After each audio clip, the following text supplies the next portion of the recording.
ambapo tunaangazia the state of the nation asubuhi ya leo ikiwa ni Jumatano tarehe 3 May 3rd. Thank you so much wherever you are, as all journalists are celebrating World Freedom Day. Nimesema wale ambao wametiwa minyororo aweze kuachiliwa, na sio minyororo ambao ni ya dhambi, hapana, ni minyororo ya kupasha habari popote pale walipo kupitia vyombo vya habari kama wanahabari ama nyumba za kiwanahabari. Asante sana, langu jina ni Kariuki Ng'ang'a na sijarejea peke yangu kuwafikia haya mambo ya the state of the nation, na lazima ningekutafutia baadhi ya wachanganuzi wa masuala ya kisiasa na waliobobea katika masuala ya kisiasa. Niko naye ndani ya studio daktari na pia mwalimu pale Masai Mara University. Thank you so much daktari, karibu sana. Asante sana Kariuki Ng'ang'a kwa mwaliko huu. Asante. Nashukuru kwamba umenialika hapa tuweze kuzungumzia masuala ya kisiasa na pia masuala ya kiuchumi jinsi mambo yalivyo kwa sasa. Naam. Imekuwa siku mingi kabla tuonane. Kwa kweli ni siku nyingi kwa sababu tumekuwa na hali ya hapa na pale kwa sababu ya maisha na tumekuwa na semia nzuri na wanafunzi pale katika chuo kikuu cha Masai Mara. Sasa hivi tumewaachilia, wameenda kwenye likizo. Na pia kuna wengine ambao wanaenda attachment in various places and organizations in this country. Yeah. Wow, wengi kwa karavisheni Mamlaka wamepata kwa mara ya kwanza na hawajapata mpaka jina ya mgeni wetu. Nimemuita tu daktari, lakini ni daktari wa nini? Tueleze daktari ni nani na ametokea wapi? Asante sana. Mimi ni mhadhiri wa masuala ya kisiasa na historia katika chuo kikuu cha Masai Mara. Hiyo ndio that's my lane of expertise. Yeah. Political science and history. That is what I teach at Masai Mara University. Wow, and a very good political analyst hapa nchini. Ni baadhi ya watu ambao wamebobea vizuri zaidi katika masuala ya kisiasa, na siku ya leo tukiangazia what's trending the state of the nation and what's trending in the news headline. Ndio tunataka sasa kuingia rasmi katika mjadala wa siku ya leo, and some of the things ambazo tunataka kuangazia sana ni hali ya ekonomia hapa nchini Kenya, the state of the economy. Na profesa daktari, mambo ni mingi sana, na kwa sasa tunaona uchumi wa Kenya. Is there growth? One, is there growth? Ili tuweze kuelewa hali ya uchumi jinsi ilivyo katika nchi ya Kenya, ni vizuri tuweze kuangazia mahali ambapo tumetoka na kisha tuweze kuelewa jinsi tulivyojipata hapa. Kwanza kabisa tuende katika awamu ya kwanza ya hayati Mzee Kibaki. Ulikuwa ni mwaka wa 2002 alipochaguliwa hapo Disemba. Tunaona ya kwamba yeye aliangazia hali ya kuinua uchumi, reviving the economy. That was the agenda. And on 1st of January 2003, we started feeling him because he knew what he wanted. It's different from what we are seeing now, because we have Dr. William Ruto and Rigathi Gachagwa's government. They seem not to understand what they want, because as they got into power, they seem not to have comprehended, or they got into power with a different agenda. Now, in 2003, our debt burden was at 630 or 650 billion in 2003. Now, when Kibaki was living in 2012, the debt burden was at 1.2 trillion. Between 2013 and 2022, the debt burden has risen to 6.8 trillion. And that's the tenure of Uhuru Kenyatta. That's the tenure of Uhuru Kenyatta. Now, it is important that you get to know that Kibaki left us at the GDP of our country was at 7. But right now, the GDP of our country is at 14. That's a double. Yeah, let me give an example of what is happening. If, for example, Kariuki Ng'ang'a, you are earning, as a country, we are earning 100 shillings. 80 shillings is supposed to go for debt payment. 80 shillings, yeah, it's supposed to go for not 8% of 10. Yeah, 8 shillings of 100 shillings goes to debt payment. Then 30 shillings is supposed to go to the counties, and then 50% ordinarily is supposed to go to the recurrent expenditure. So the economy is not doing well, and I'm wondering how the Dr. William Ruto's and Rigathi Gachagwa's government is going to revive the economy. So it is important for us to understand where we are coming from and where we are. One thing I want to say is that for us to have the economy grow, we have Uhuru Kenyatta's government is to be blamed for the situation we are in today. Because the current government said they got empty coffers. Of course, we may not say they were empty coffers. What we say, what we want to say is that we really invested on development expenditure. And the implication of borrowing for development is, this is the assumption, that if we borrow to finance infrastructure, for example, roads, we have highway express, we have the standard railway, gauge railway. The implication, the roads that were being started. They were being actually initiated. So the implication of borrowing, that money should be directed to that very project. But in Kenya, we don't direct that borrowed money to the intended project. Because right now we are at 6.8 trillion debt. We are supposed to fill that borrowing in the impact should be with the people. We should be feeling that borrowing. How does it come about? For example, we invest, let's say, for example, 89 billion on construction of express highway. So that one is supposed to be implicated by the number of engineers that are employed in that very infrastructure. For example, we have what we call consumable goods. Consumable goods like cement. So we have cement factories and companies in Kenya. So how is the government going to get back its money to repay back? It's through the consumable goods. Now, the implication is if these roads are using cement, then the government should collect taxes from those cement industries. So if they cannot get revenues from those cement companies, that it means that cement was imported. Another question comes is our expertise. Every year we graduate engineers.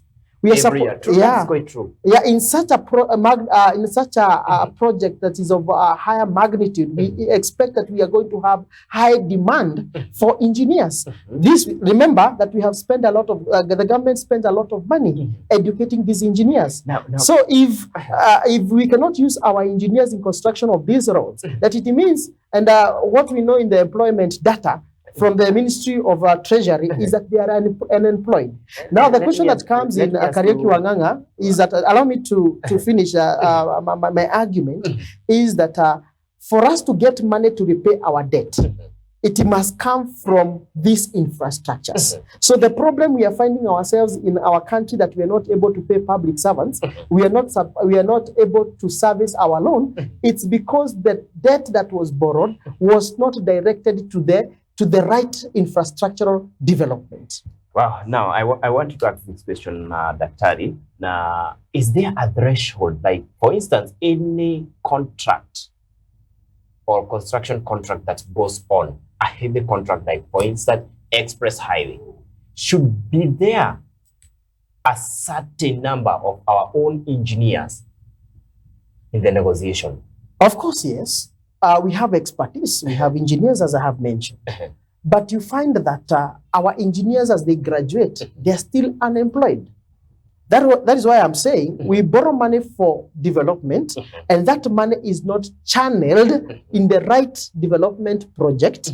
And when it comes to repayment of this debt, because this money was not channeled in the right way by employing those engineers we are talking about, by actually, feeding our cement factories, because cement is a consumable goods. So we expect that the government is going to get revenue from these industries to be able to service our loans. So what it means, the reason as to why we are finding ourselves in a cash crunch as a country, it's because that money was not directed to the right project, and therefore we cannot get back money to repay these debts. And that's why you see we go to different vote heads that are not supposed to be raided, I would say. Now, as the state of the economic states are or is light now, we are not on a very good trajectory, Daktari.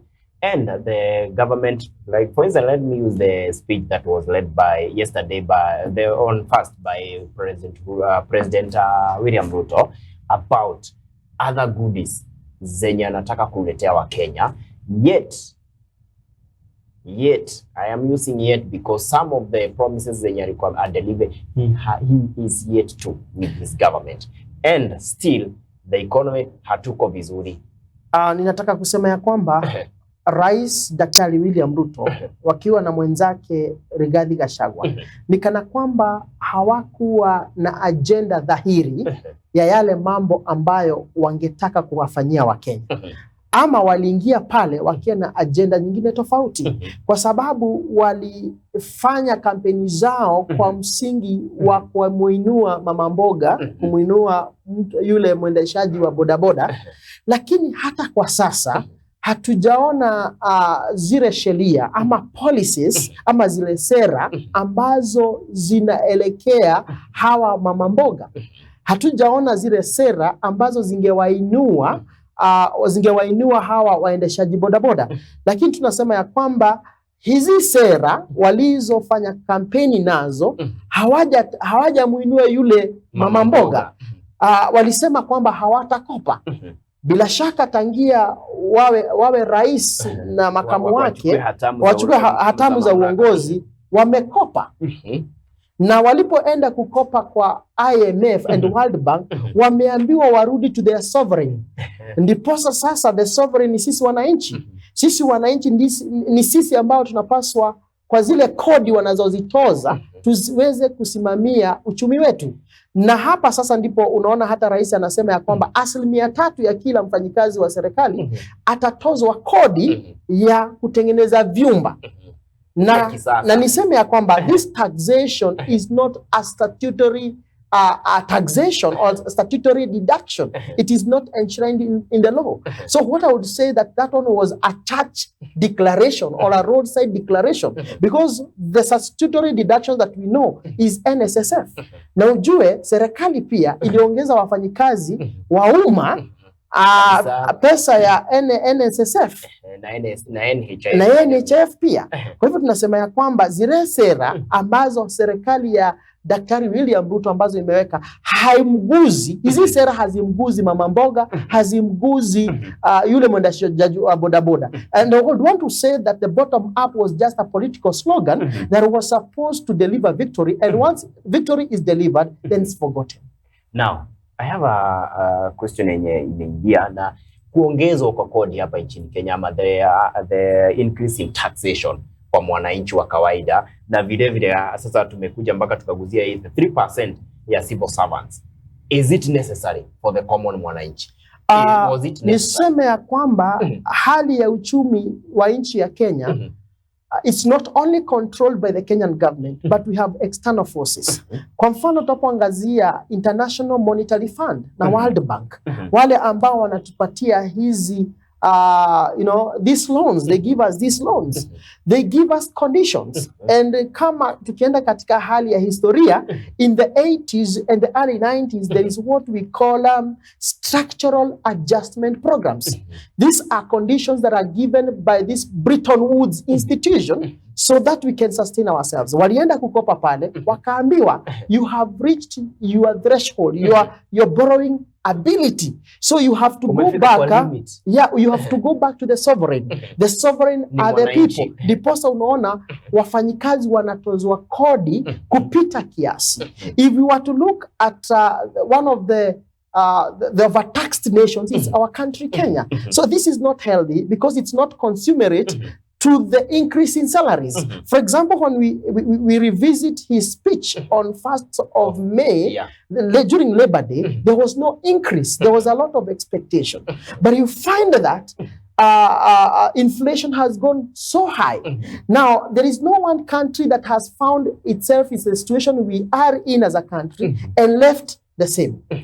Ukiona taifa ambalo lina struggle in the recurrent expenditure ya kulipa wafanyikazi. Na nitataka kupatia mfano mmoja wa taifa la Ghana. Ghana's inflation rose from 12% Just to in 40, December.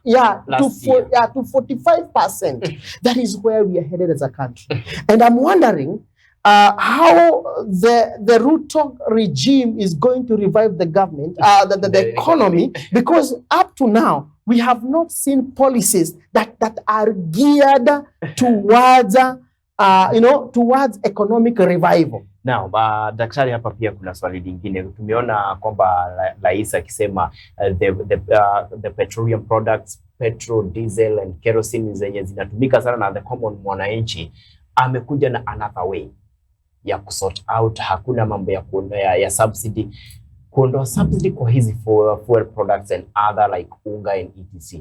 Can it still help?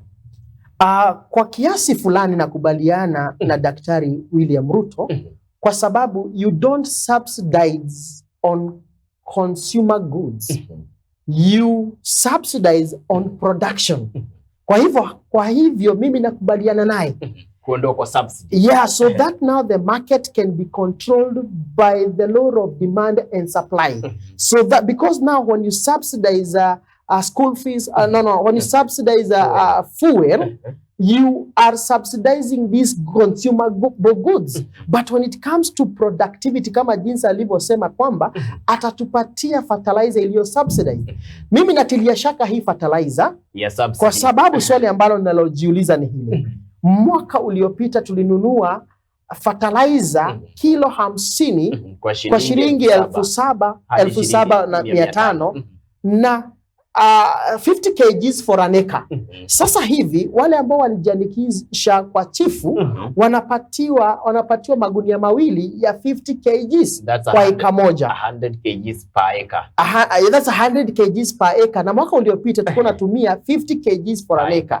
Sasa swali ninalojiuliza, mwananchi wa kawaida anaweza kuona kwamba amepunguziwa bei ya fertilizer, but in real sense ananunua fertilizer 50 kgs anapatiwa mbili.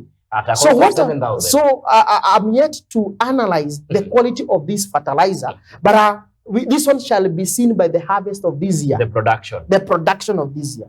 Yeah, so we can only wait and see if subsidizing production will have some fruition by the end of this harvest season. Kuna kitu kingine ambayo kilipigwa kitu inaitwa subsidy, the mambo ya unga, the unga thing, the flat thing. And as per now, in some of the cities and some of the towns in the country are yet to receive the 159, 151 and so forth, the cost of unga. Zinaenda to the actual brands wa Kenya wamezoea za unga at the actual amount of price yenye walikuwa tu wamezoea. Now tukiangalia like from the history yenye unga ilikuwa nayo na tukapewa subsidy na serikali ikaleta unga mzuri wa unga wa shilingi 90 na ukapigwa stamp. Now we are seeing another brand of unga. What does that tell us as a nation? Mimi kwamba kwanza kabisa Kariuki Wanganga ninatilia shaka huu unga ambao unaambiwa kwamba umekuja hivi majuzi, kwa sababu mimi nimeenda katika maduka fulani hapa kuangalia huo unga, sijaupata. Na niseme ya kwamba ukimwangalia hayati Kibaki, yeye hakuwa na usemi mwingi, alikuwa mchache wa maneno, na alipokuwa mchache wa maneno alikuwa anafanya kazi. Hata mwananchi wa kawaida he felt the Kibaki's government. Lakini unaona hawa wawili wanazungumza mengi sana, lakini matendo ni machache. Na ukitaka kujua kiongozi ambaye ana taifa kwenye moyo wake, ni yule kiongozi ambaye anafanya kazi. Lakini ukimwangalia Kibaki, unajua mbona ninasema I'm trying to compare between Kibaki who was a Keynesian economist na Dr. William Ruto. William Ruto anajihusisha sana, ama Rigathi Gachagua anajihusisha sana na Kibaki. Lakini ukiangalia zile sifa za Kibaki hazionekani kwa matendo ya Dr. William Ruto na Rigathi Gachagua. Kwa sababu nimesema kwamba tangia wachukue hatma za uongozi, zile sera ambazo wamepitisha, hakuna sera hata moja that is consummate to their campaign slogan of bottom up. Kwa hivyo nasema ya kwamba ukimwona rais ambaye anamjibu kiongozi wa opposition wa upinzani, na huo ndio mtego ambaye Rais Ruto anaingizwa na kiongozi wa upinzani. Anaambiwa jambo, akitoka kanisani anamjibu. Si mambo yote ambayo ni ya kisiasa. Na niseme ya kwamba hata tunapoangalia kiongozi wa upinzani Raila Odinga, gazeti ya leo ya Standard inasema ya kwamba wameitisha maandamano.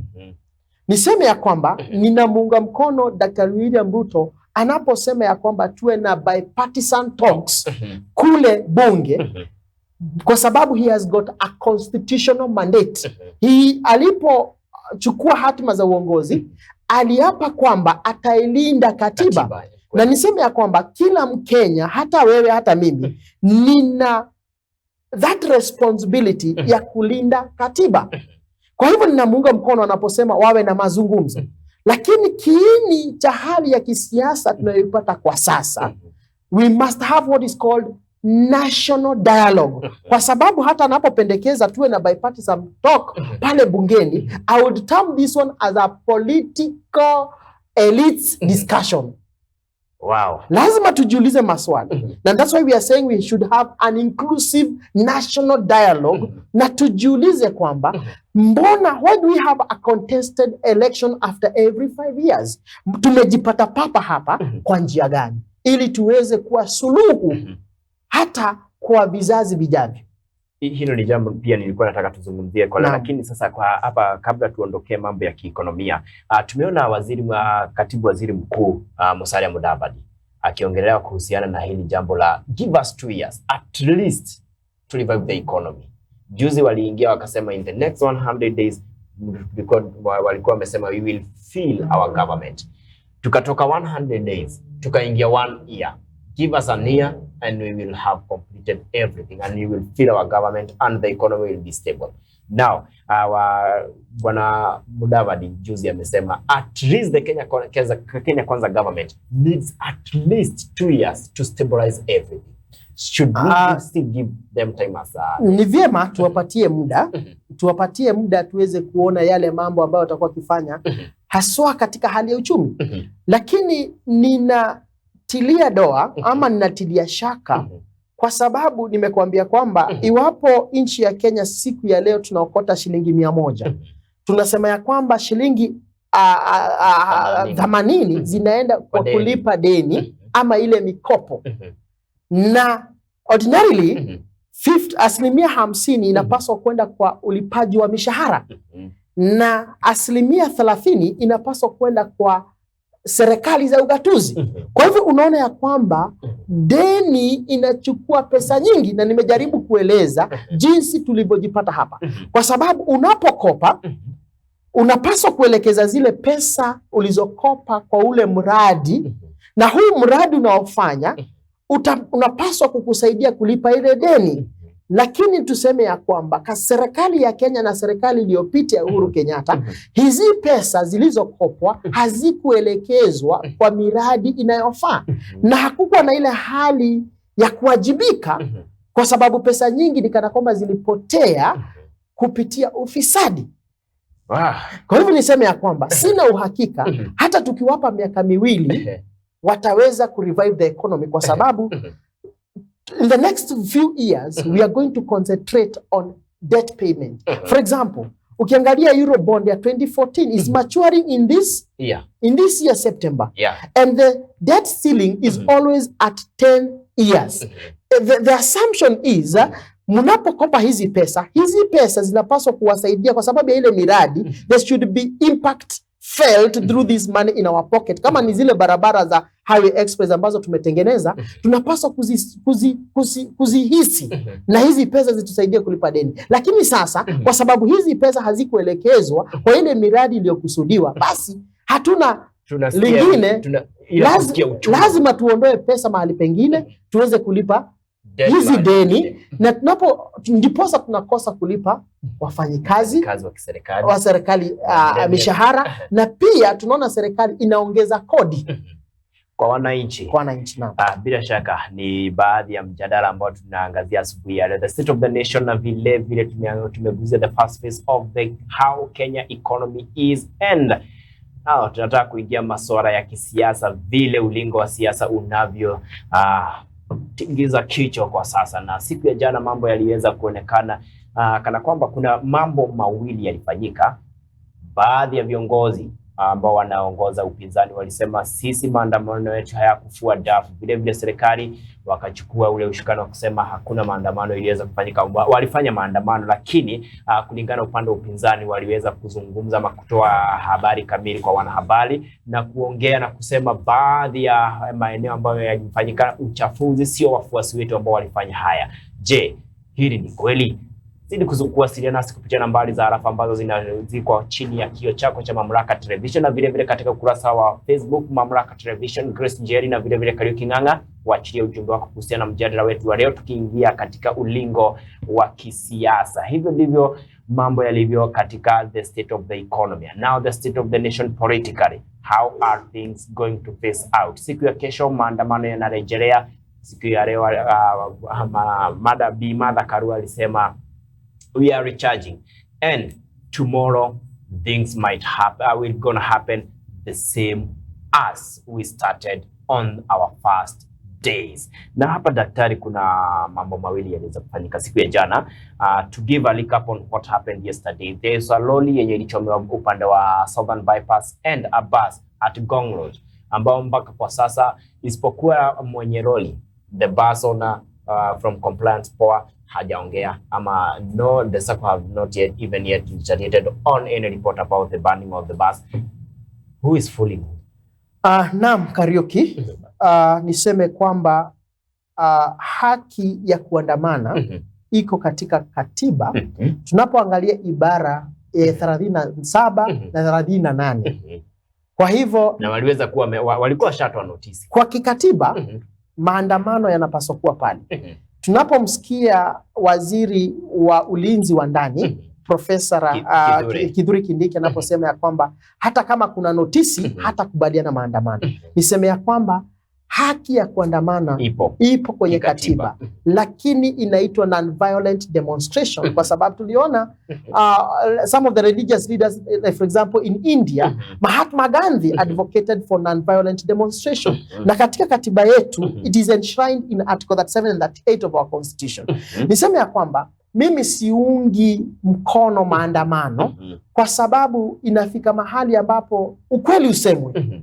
Raila Odinga anapotangaza maandamano, kiuchumi tunadorora ama tunaendelea kudhoofika kwa sababu yule mwanabiashara aliyepaswa kwenda kule Isiri kutoka Nakuru kwenda kununua nguo kule, kwenda kununua bidhaa Nairobi kuzileta, hakwenda. Iwapo kuna matatu zilizokuwa zikipaswa kwenda Nairobi, pengine hazikuweza kuingia CBD na kuchukua watu. Kwa hivyo uchukuzi tunaadhiriwa. Tumeona ya kwamba hata magari jana yalichomwa. Umeuliza ya kwamba who is fooling who? Niseme ya kwamba ukweli usemwe. Manake nimeuliza hata kama Rais Daktari William Ruto ana jukumu la kikatiba la kusema wazungumze, na waunga mkono wanapaswa kuzungumza, lakini pia anapaswa kwenda hatua mbele na niseme ya kwamba kuna wale walio wazunguka. Na one of the reasons as to why we are finding ourselves in the current political situation is because of political sycophancy. Katika upande wa Azimio na upande wa serikali na upande wa Kenya Kwanza, kwa sababu wao wanaangalia their interest, and that's why I call the bipartisan talks as political elite discussion, because they are putting their interest ahead of mwananchi. Kwa hivyo niseme ya kwamba unapomwangalia jinsi ambavyo Raila Odinga anavyopanga maandamano, anasema kwamba maandamano yataanza binashara asubuhi saa 12, lakini tunamuona kigogo wa upinzani huyu Raila Odinga anajitokeza saa 8 na saa 10. Na umeniuliza ya kwamba nani mjinga? Tunapojiuliza hili basi lililochomwa jana, swali ambalo nalijiuliza ni kwamba dereva yulikuwa wapi? Makanga alikuwa wapi? Abiria walikuwa na mbona hakukuwa na manusura? Mbona hakuko na waliochomeka pale? Hilo ni swali ambalo tunajiuliza. Kwa hivyo unaweza jiuliza swali hilo, it was a stage managed event destruction. Unaona? Kwa hivyo tunapoangalia hilo swali, sijui kama ni serikali, kwa sababu ukiangalia upande wa upinzani wanasema ni serikali, na pia ni kashifu maneno yanayozungumzwa na wale mawaziri wengine. Wanasema ya kwamba wako tayari kwenda kotini na kuishi mahakamani wakifanya kesi, lakini huyu bwana aondoke. That talk is not healthy for the nation. Kwa sababu ukiangalia the political assassination ambazo tumekuwa hapa Kenya kuanzia 1965, Pioga Mapinto, Thomas Joseph Mboya, tukimwangalia JM Kariuki, Robert Ouko, tukiangalia Fred Mbai daktari, yalianza hivi. Na watu na waziri hapaswi kuzungumza maneno kama haya. Na nasema ya kwamba ukimwona mbwa anapobweka, upaswi kupiga huyu mbwa. Tafuta mwenye mbwa. Na niseme ya kwamba hatujui kama ni michezo ya kisaikolojia ambayo kiongozi wa upinzani anayocheza kusema kwamba watarauka asubuhi na mapema ili waweze kuonyesha upande wa serikali tumejiandaa wamejiandaa vipi, na kama wao ndio wana hire these goons. Nilisikia wakisema kwamba vijana wetu pale eneo la Mlima Kenya na Nakuru ndio wanatumika katika haya mambo. Ni vibaya sana wanasiasa kutumia vijana ambao hawana ajira kuweza kuleta hii hali. Kwa hivyo nasema ya kwamba hata kama Rais William Ruto ana majukumu ya kulinda katiba, ni vizuri hili taifa liwekwe mbele ya matako ya mtu binafsi. Kwa sababu na ndiposa nikasema we are supposed to have a national dialogue. Tujiulize, tumetoka wapi, tumefika wapi, tunaelekea wapi, na mbona tujipate katika hali hii na nataka kuamini ya kwamba if the two principles Dr. William Ruto and Raila Odinga wakiondoa marafiki wao na diehards wao na wanao the political sycophants I'm talking about, they can forge a way for this nation that is very healthy. Na hapa daktari, kuna jambo ambalo pia linaonekana kupinga haya mazungumzo, ni kuhusiana na kamati ambao ziliweza kuandaliwa. Zina wabunge wawili ambao wamezua utata kabisa. Kuna mbunge wa Eldas Adan Keynan na vile vile mbunge wa Pokot South bwana David Kosing. Je, hizi kamati haziwezi kaa chini na kuunda kamati kuondoa bwana Kosing na mbunge Ndiposa ninasema ya kwamba kwanza hii kamati haijaanza kazi. Hawajaanza kuzungumza agenda. Wameanza kusozana kuhusu Aden Keynan na bwana Kosing. The two principles, hata Dr. William Ruto ana uwezo wa kumuondoa Aden Keynan kwa sababu ni wa chama cha Jubilee. Na chama cha Jubilee kina mkataba na Azimio. Na huyu mwingine ambaye anaitwa Kosing anaweza ondolewa pale na upande wa Azimio, na hawa principles wana huo uwezo. Lakini unaona kwamba they are raising their stakes high, they are raising the bar high to actually to cause conflict, and this is normal for any arbitration to take place. Unakumbuka hata wakati wa mwaka 2007 upande wa ODM walipendekeza Cyril Ramaphosa kweli, lakini upande wa PNU walimkataa, wakasema kwamba Cyril Ramaphosa ni rafiki wa karibu sana na Raila Odinga. Kwa hivyo haya mambo ambayo tunaona in a arbitrated committee, lazima these challenges na changamoto ziweze kuibuka. Lakini wacha nikwambie Kariuki Wang'ang'a, ni jambo rahisi la Raila Odinga kumuondoa Kosing, ni jambo rahisi la William Ruto kumuondoa Aden Keynan, na mazungumzo yaendelee. Hapa kuna swali ambalo linakuja kuhusiana na hawa wawili bwana Kosing na vile mbunge wa Eldas bwana Aden Keynan. Is this attention and buying time? Bila shaka nimesema ya kwamba the two sides are trying to raise their stakes high, that is one.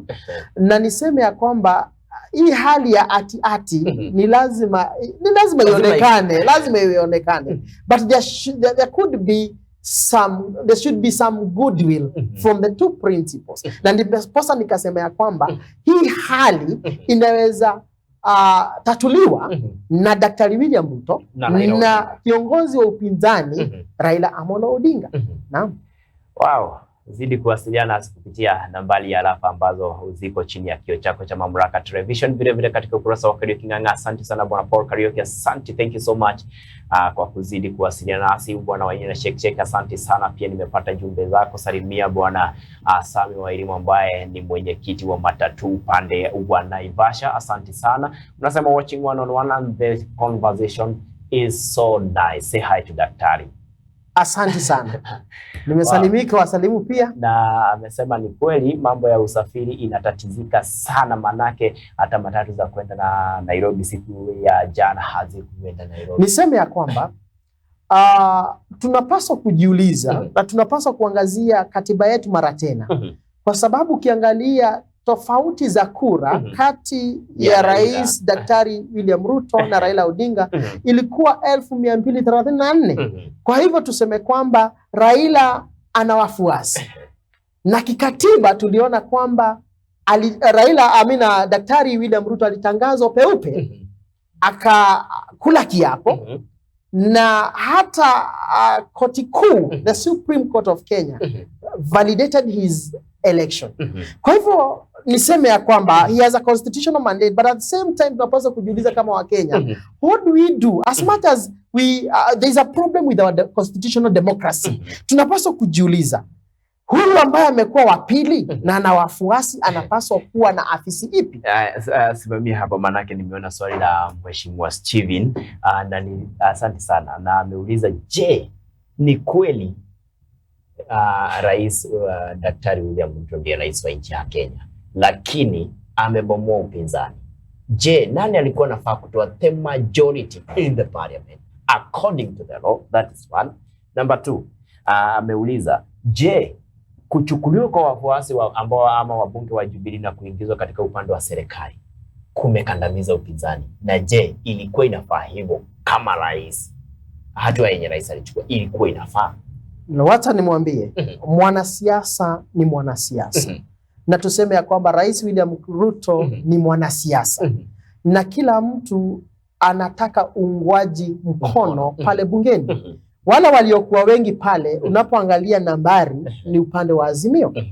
Na inaonyesha kwamba iwapo walipata wabunge wengi, basi sijui walipoteza vipi kiti cha urais. Hilo ndilo swali ambalo ninajiuliza. Lakini niseme ya kwamba tunapoangalia historia ya vyama nchini Kenya, vyama vya nchi ya Kenya havina filosofia, havina ideolojia, havina structures, hazina structures. Kwa mfano, unapoangalia Communist Party ya kule China, hivi majuzi mwaka wa 2021 walikuwa na sherekea miaka 100. Hata tukaona Jubilee Party walienda kujifunza na Communist Party. They went for benchmark. Naam, tutoke hapo tuende kule Afrika Kusini, tuna ANC. ANC ina ideolojia. Hata tunaona kwamba hizi ideolojia, hizi filosofia zinamfanya hata yule ambaye ako at the helm of the party, he can be recalled. Na kutafuta mtu mwingine na awekwe pale. Hiyo ni demokrasia. Lakini unapoangalia historia ya vyama vya nchi ya Kenya, havina filosofia, havina ideolojia, na havina structures. Kwa hivyo unaona ya kwamba tulikuwa na KANU iliyotawala hapa miaka mingi sana. Wakati wa Moi, tukawa na NAK, hata haikuisha miaka 2 wakaondoka. Tukawa na PNU ikaja ikaondoka. Kisha tukawa na TNA, tukawa na URP, tukawa na Jubilee sasa. Sasa Jubilee sasa imekuwa moribund party, imekuwa ni shell. Kwa hivyo nataka kusema ya kwamba ni vibaya sana rais to raid the opposition. Na niseme ya kwamba we have a clause in our constitution that gives the sovereign to the people to recall their member of parliament. Na mbunge anapokuja kuania eneo bunge fulani na chama fulani, inamaanisha kwamba anaungwa mkono na anachaguliwa na wale wananchi kupitia chama fulani, kwa sababu hawa wananchi wanaamini filosofia na ideolojia ya kile chama. Kwa hivyo, kwa sababu rais alikuwa yeye ni mwanasiasa, akaenda akaraid Jubilee, akawaleta hawa wabunge 30. Ni vibaya sana kwa sababu anaua demokrasia. Kwa hivyo yeye he has no goodwill for the opposition. Kwa hivyo alifanya makosa. Angewacha wale wabunge wakae upinzani, na amesema ya kwamba lazima upinzani uweze to check the executive. Lakini unaona kwamba anazungumza haya, anafanya haya. Na ndiposa nasema ya kwamba wanazungumza mengi, wanatenda machache. Kwa hivyo nasema ya kwamba hatujakomaa katika demokrasia ya vyama. Tunaona ya kwamba vyama vyetu havina structures, vyama vyetu havina ideolojia, vyama vyetu havina filosofia. Unapoangalia nchi ya kule Ulaya, United States of America, tuna vyama viwili, the Democrats and the Republicans. Na unaona wananchi, nataka kusema ya kwamba the sovereign people, the people with the power are the people, the members of that very party. As much as we have somebody at the helm of that party. But you see, in Kenya, we concentrate or we personalize or we centralize power on the leader of the political party. And the political party, the leader of the political party gets power by the fact that he's in office. Chama cha Jubilee kilikuwa na nguvu sana wakati ambapo Rais Uhuru Kenyatta alikuwa ngazini. Sasa hivi chama cha UDA kina umaarufu kwa sababu aliye na hatima ya uongozi na mamlaka ni rais. Hata ninaona ya kwamba atakapotoka, kwa sababu hatuna ideolojia na filosofia na hatuna structures, kitakufa tu. Hata nimesikia kwamba ODM it's foraging to MDG. Na ndiposa unaona shida moja kwanza tunapoangalia chama cha Jubilee. Chama cha Jubilee kilikosa structures na kilikosa ideolojia fulani. Kuna wakati wabunge walikuwa wanaitisha mikutano mingi sana. Lakini Rais Uhuru Kenyatta hakuwaita kwenye mkutano. Na niseme ya kwamba chama ni cha wajumbe na pia watu wanao subscribe to hizo filosofia. Na ndiposa unamuona ya kwamba Rais Uhuru Kenyatta anajipata katika hali ya ati kwa sasa. Na ukiangalia siku ya jana na vile some days ago, last week, kulikuwa na vurugu sana pale katika makao makuu ya chama cha Jubilee, mpaka yeye mwenyewe rais mstaafu akakimbia pale kumuokoa Jeremiah Kioni. Siku ya jana Sabina overthrows Uhuru kikatiba. Wacha nikwambie, na nataka kusema ya kwamba kila mtu ana wajibu wa kulinda katiba. Katika ibara ya 38, kila mtu ana uhuru wa kutengeneza chama na kujiunga na chama. Kwa hivyo ni haki yake Uhuru Kenyatta kupigania chama cha Jubilee. Lakini kuna sheria nyingine ya retirement benefits. Na siku ya leo nimeona kuna mjadala ambao unatengenezwa na mbunge wa Gatundu ya Kusini kuhusiana na mambo ya malipo ya uzeeni ya rais mstaafu Uhuru Kenyatta na vile Raila Odinga. Naam, ndio maana nataka kusema ya kwamba unaona, ukiangalia Retirement Benefits Act inamfunga rais aliyetawala kujihusisha na siasa, active politics. Lakini ninashangaa active politics ni nini? Kwa sababu unapoangalia in the developed democracies pale United States of America, tulimuona Barack Obama alimuunga mkono Hillary Clinton na alikuwa shastaafu kweli, akashindwa na Trump. Naye Barack Obama akapatia hatima za uongozi kwa Trump. Mwaka uliopita, uchaguzi uliopita, alimuunga mkono Joe Biden na akapata uongozi. Sasa ukiangalia katika hali ya Kenya, tunaona ya kwamba Uhuru Kenyatta amemuunga mkono Raila Odinga na Raila Odinga ameshindwa na Uhuru Kenyatta ameukabidhi mamlaka kwa Daktari William Ruto. Hakuna tofauti kilichotendeka pale Amerika ama na pale na hapa nchini Kenya. Na ndiposa nasema hizi sheria mbili they may find their way to Supreme Court for interpretation. Kwa sababu tunaona kwamba ana haki ya kujiunga na chama chochote. Chama chochote. Na hii active politics tunapaswa kuidefine. What is active politics? Because kila mtu ana uhuru wa kumunga mtu yoyote yule. Lakini shida moja tuna hapa Kenya, na niseme ya kwamba hali tulionayo hapa haswa hii migogoro, kuna kitu kinaitwa parliamentary party. Wangetaka, unajua Sabina Chege anaogopa kwamba atapoteza kiti chake kwa sababu she was nominated into parliament through Jubilee Party. The same to Kanini Kega. Kanini Kega amepata kiti cha ubunge ya na ukimwangalia mwandishi ama yule registrar of political parties amesema ya kwamba the recognized leaders of Jubilee Party na kina Murathe na Jeremiah Kioni. Hiyo ni kulingana na mwandikishi wa vyama vya kisiasa Anderito aliweza kutoa takwimu na kusema ama habari kamili na kusema walio uongozini kikatiba na rasmi ni bwana Murathe na Kioni. Na sasa baada ya Uhuru Kenyatta niseme ya kwamba ni hali mbaya kwa sababu hatujaona rais aliyestaafu, lakini ukweli usemwe, tunajua kwamba hata kama marehemu rais wa pili wa nchi ya Kenya Daniel Toroitich arap Moi hakujihusisha na siasa, lakini tunajua aliyekuwa akiunga mkono ni Uhuru Kenyatta. Tulijua hayo. Sindiposa nasema active politics ni nini? Ni gani? Tunapaswa kudefine ama kuelezea maana zaidi. Kwa sababu hata tuseme asipojihusisha na siasa, lakini tunajua ana uhuru wa kikatiba kuunga chama fulani mkono, kutengeneza chama fulani. Lakini sasa hii article ya Retirement and Benefits Act, sasa niposa nasema Supreme Court has a duty. It's our duty to define na kuinterpret and they should interpret well and fully. Sasa huyu mbunge wa Gatondo ya Kusini yeye amepeleka ule anatengeneza ule mjadala kupeleka mbele ya bunge uweze kuzungumzwa na kupitishwa kuhusiana na hayo malipo, lakini tutakuwa tumefafanuliwa active politics ni gani.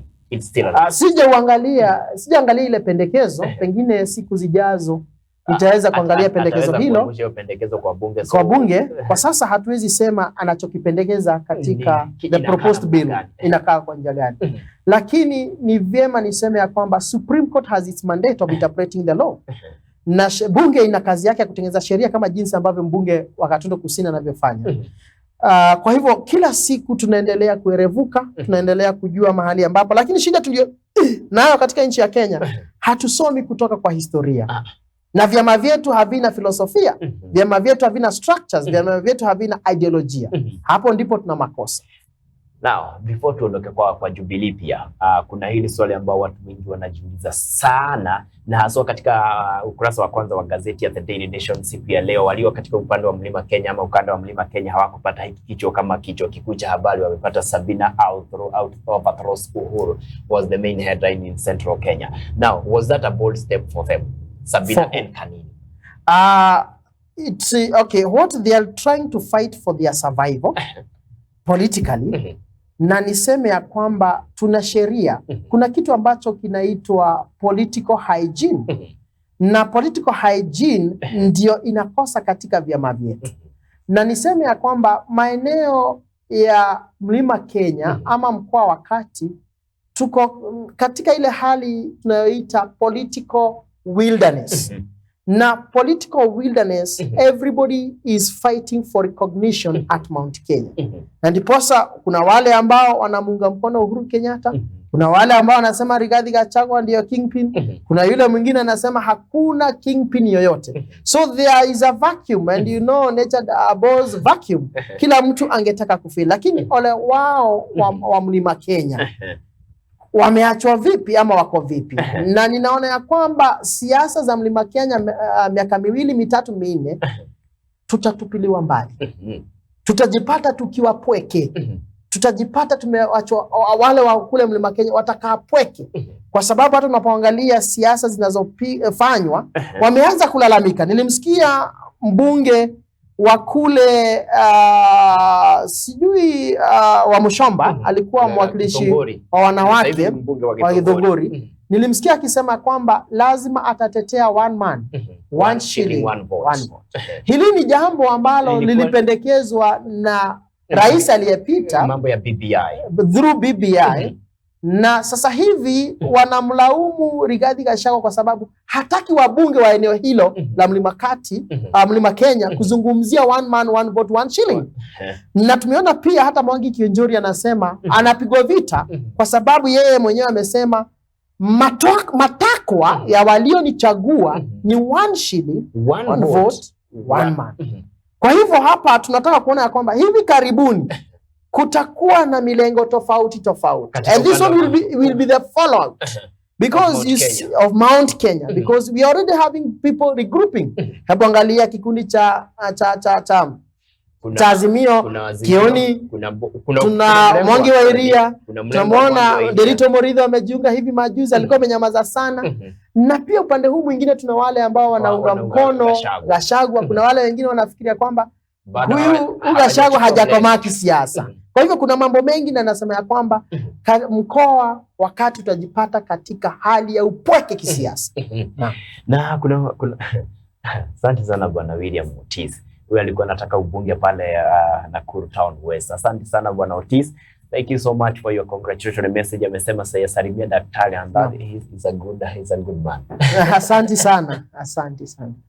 Thank you so much. Na kuna hili swali ambalo nilikuwa nataka kuuliza kuhusiana na upande wa Mount Kenya. Kuna those people who are calling themselves Mount Kenya kingpins. Like pia kuna wale ambao wanasema hamtumtaki Gachagua, hatumtaki Kionjori, hamtumtaki Kioni, na hatumtaki ule mwingine yote atakuja mpaka tusimame na uhuru wa mwisho sisi kama upande wa Mount Kenya. Lakini sasa vita hapa nayo inaonekana inapaswa Mount Kenya. Niseme ya kwamba kinachotendeka katika mkoa wakati hawa ni Wakikuyu. Tunapoangalia their political organization hata kabla ya ukoloni, tulikuwa na vyama. Power was decentralized. Tunaweza sema a secular society. Ya kwamba Wakikuyu hawajawahi kuwa na a centralized chief ama kiongozi fulani ya kwamba they can subscribe. It was not a centralized society. It was where power was decentralized katika marika fulani. Na hivi vyama ama kiama kilikuwa kinaenda kulingana na kiwango. Kwa hivyo hatuwezi sema kinachotendeka pale ni kwamba kwa kihistoria we have never had a kingpin. We have not had somebody whom we would call that this is our leader because of our political basic structure. Kwa hivyo unaona kila mtu ni mvuta ngoma, anavuta upande wake. Anavuta kwake. Wow, na kuna asante sana. Thank you so much. Pia hapa ni kutoka Kabatini. Thank you so much kwenye nyumbani. Asante. Asante sana mheshimiwa. Na vile vile kuna hili swali ambalo limekuja. Crippling parties to one party. Juzi tumeona Daktari William Ruto akisema anataka chama cha UDA kiwe chama ambacho ni chama strong. Na alikuwa amependekeza mpaka chama cha Bwana Mudavadi na chama cha Wetangula zote zivunjwe na kuingizwa katika chama kimoja, chama cha UDA. Je, swali ambao ni swali rahisi kabisa.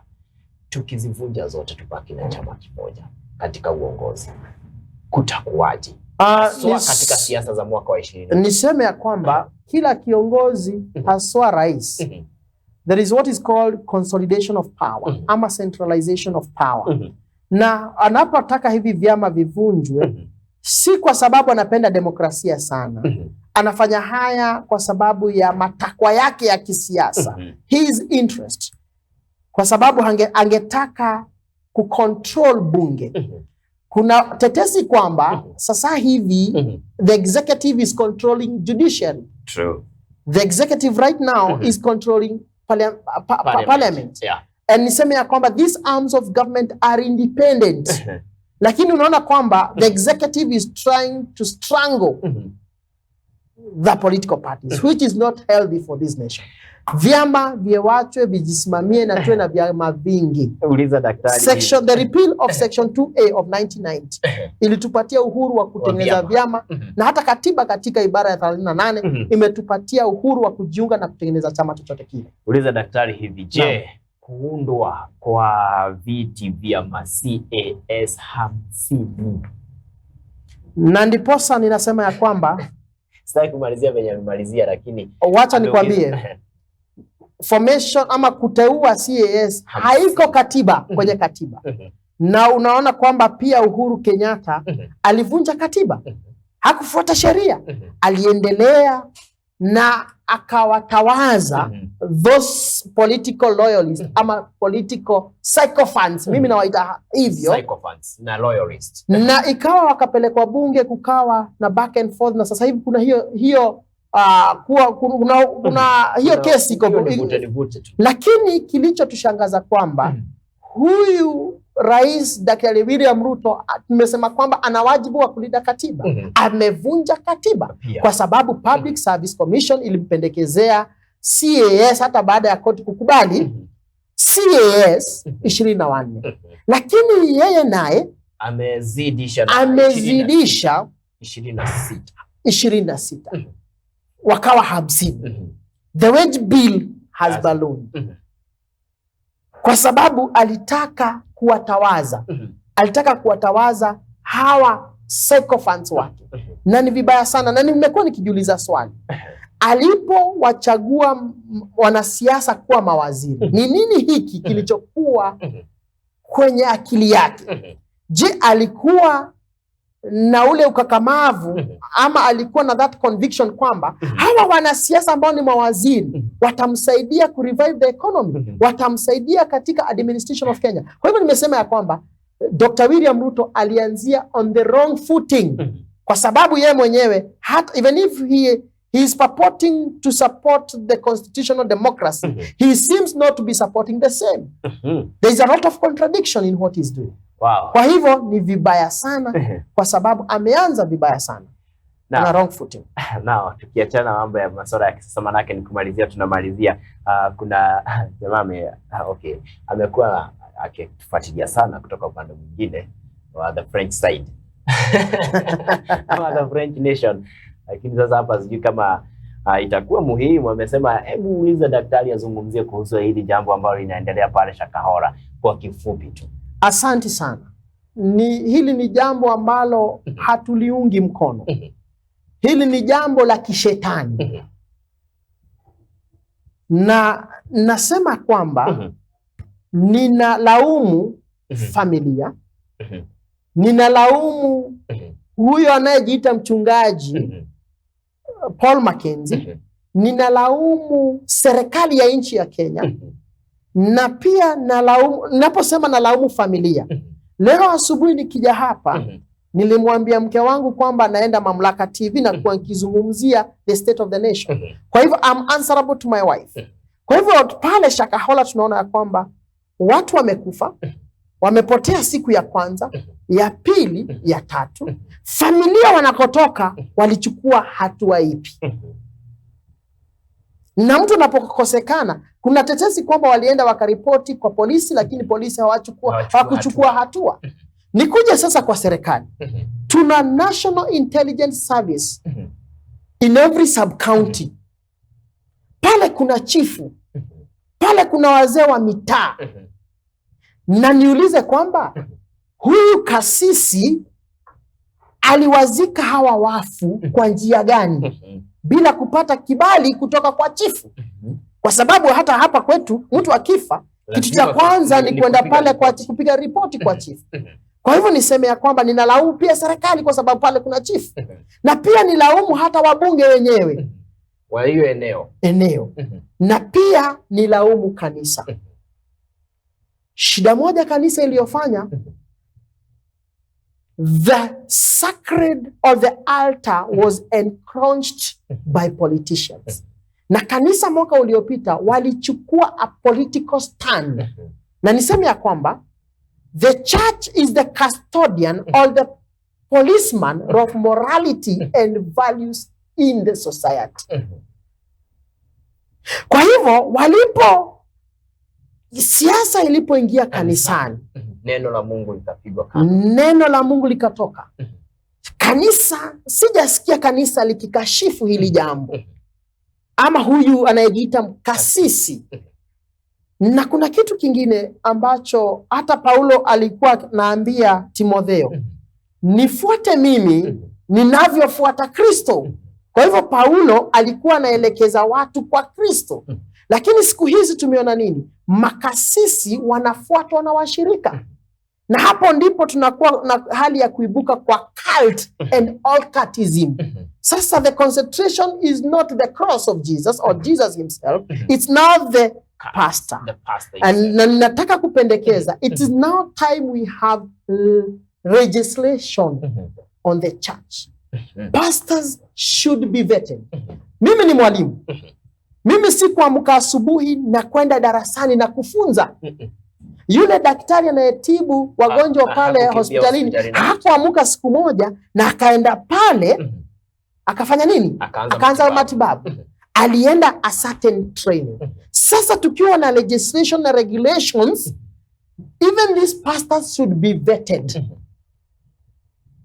Na niseme ya kwamba pastors and the church, not even the church, all religion organization including the mosque, Muslims, including the Hindus, we have a responsibility.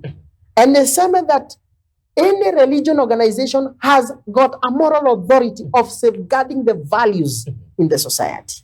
Wow. Na niseme ya kwamba hilo ni jambo ambalo tunalikashifu, na pia ni vizuri we teach the right doctrines. Ni vizuri hawa watu wawe na kisomo, kwa sababu kisomo kinasaidia, because kasisi anahitaji kufanya counseling. True. Anahitaji kuonyesha some level of leadership, na kisomo kitawasaidia. Wow. Na wawe vetted. We should have an agency that vets these people. Very briefly, very briefly, what are we expecting tomorrow? Maandamano iko. Karua alisema tunarejelea kesho. We are charging today. Na let's stand. Mimi nataka kusema ya kwamba siungi mkono maandamano, kwa sababu kuna vifo, uharibifu ya mali ya umma, biashara, uchumi unaathirika.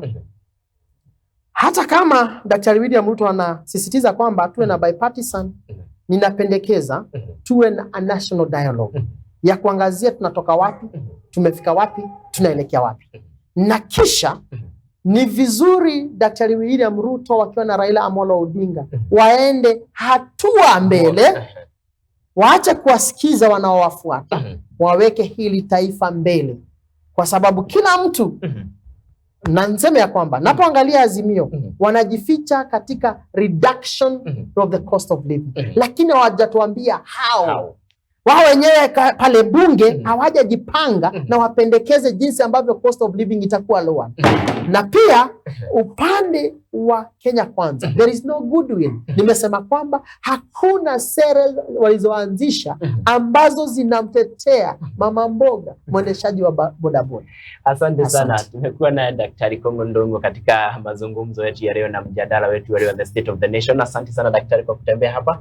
Asante sana Kariuki wa Kang'ang'a kwa kunialika. Asante. Na natumai kwamba tumefanya lile ambalo tunapaswa kufanya, haswa when it comes to civic education. Thank you. Na kuzungumzia watu wetu. Thank you so much. Na hapo ndo tunatilia kikomo awamu yetu ya asubuhi ya leo katika Mamlaka Breakfast. Ni Mamlaka Television, popote pale ulipo unatutazama. Asante sana kwa kwa mtazamaji kwa kuungana nasi tangia tulipoanzisha hadi hapa tunapotia tamati. Thank you so much to all the production crew ambao wamenufaisha na kufanikisha kipindi hiki asubuhi ya leo. Thank you so much to Grace Jerry, my host. Thank you so much, and also my director. Thank you so much, and to Mamlaka TV fraternity and management. Thank you so much. We say thank you until tomorrow. Tutarejea hapa katika Mamlaka Breakfast. It will be parenting Thursday. But just before tuondoke, niko na vitabu vinne. Niko na vitabu, na kitabu cha kwanza kinaitwa Empowered in Salvation. Niko na Battles from Birth, and also Oil of a Family Deliverer and Denied Celebration. Vitabu hizi zote vinne ukivitaka zinaenda na at a cost of an offer of 1,500 bob. But ukitaka a single copy, hiki kitabu cha Empowered in Salvation by Stephen Muasia kinaenda at a cost of 300 bob. And hizi zingine tatu, Battles from Birth, Oil of a Family Deliverer and This book Denied Celebration inaenda at a cost of 500 bob. Ukizihitaji a single copy, unaweza tembelea our Nakuru City Sanctuary and Barnabas Sanctuary, or you can order online via Mamlaka Television pale kwa ukurasa wa Facebook, na vile vile kupitia nambari za simu ambazo ziko chini ya kio chako cha Mamlaka TV. Na vile vile kumbuka, hapa natia ilani kidogo, hakuna kitabu ambacho kiko katika bookshop kwa sasa, lakini vitakapo fika pale katika bookshop tutakuelezea ni bookshop gani na utakipata kwa pesa takriban kiasi kipi. Vile vile kuhusiana na hizi vitabu ambazo ni 3 kwa sasa, hiki kimeandikwa na mchungaji, zote 3 zimeandikwa na mchungaji Reverend Benson Ng'ang'a ambaye ni bishop elect. Atakuwa na ibada ya consecration to be the newest bishop in town on 12 May at Rift Valley Sports Club hapa mjini Nakuru. Wewe kama mtazamaji wetu unaalikwa kuhudhuria ibada hii ili ukatie sahihi kwamba sasa Reverend Benson Ng'ang'a amekuwa bishop, na vile vile Pastor Patricia Benson amekuwa Reverend kwa ibada ile. Asante sana mtazamaji wa Mamlaka TV popote pale ulipo kwa kujiunga nasi. Langu jina ni Ng'ang'a, kwa niaba ya Grace Njeri na wote ambao wamefanikisha kipindi hiki. Tuonane siku ya kesho. It will be Parenting Thursday.